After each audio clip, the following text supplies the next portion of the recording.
Avez-vous déjà réfléchi au fait que certaines personnes semblent avoir un contrôle absolu sur l'argent? Je ne parle pas de ceux qui gagnent des millions, mais de ceux qui, même avec des revenus modestes, parviennent à bien vivre, à investir et néanmoins à réaliser leurs rêves. Quel est leur secret? Aujourd'hui, vous découvrirez 10 leçons de finances puissantes qui peuvent complètement changer votre rapport à l'argent. Pas seulement ces conseils de base que vous avez déjà entendus, mais aussi des enseignements pratiques et surprenants qui peuvent transformer votre façon de penser et d'agir. Restez avec moi jusqu'à la fin, car la dernière leçon est quelque chose dont presque personne ne parle, mais elle fait toute la différence. Imaginez la situation suivante. Vous recevez votre salaire en début de mois, et, en quelques jours, il semble déjà s'évaporer. Ce qui s'est passé?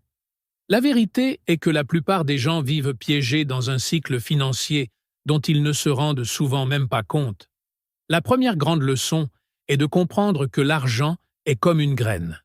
Si vous le plantez et en prenez bien soin, il grandit. Mais si vous dépensez tout, c'est comme manger toutes les graines d'un coup. Il ne reste plus rien pour l'avenir. Pensez-y la prochaine fois que vous serez confronté à une décision financière. Est-ce que je plante ou je consomme simplement?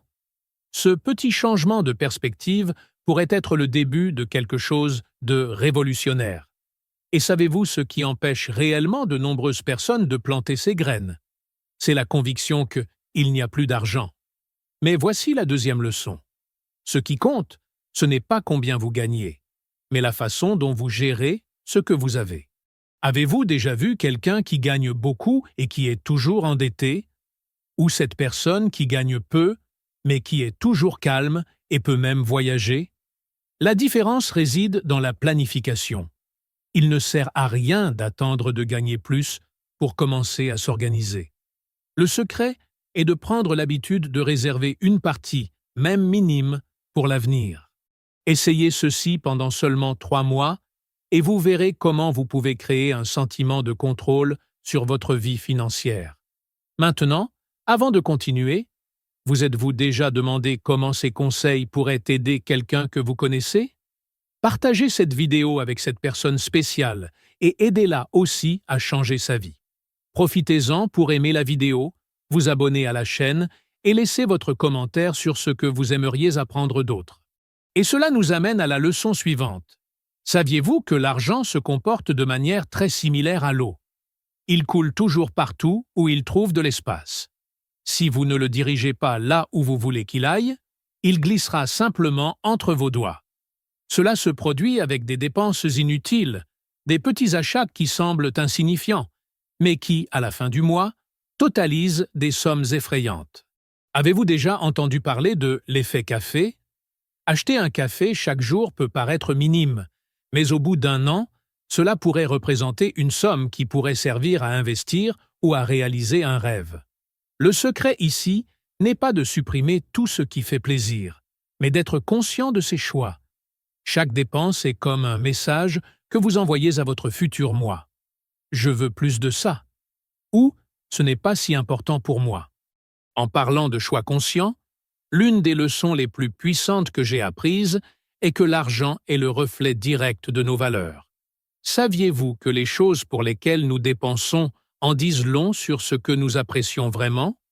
Imaginez une personne qui dépense beaucoup pour les dernières technologies, mais affirme ne pas avoir d'argent à investir dans l'éducation ou la santé. Ce n'est pas une critique, mais une invitation à la réflexion. Vos choix financiers sont-ils alignés avec vos rêves et vos priorités? C'est l'une des questions les plus transformatrices que vous puissiez vous poser. Et voici un exemple pratique.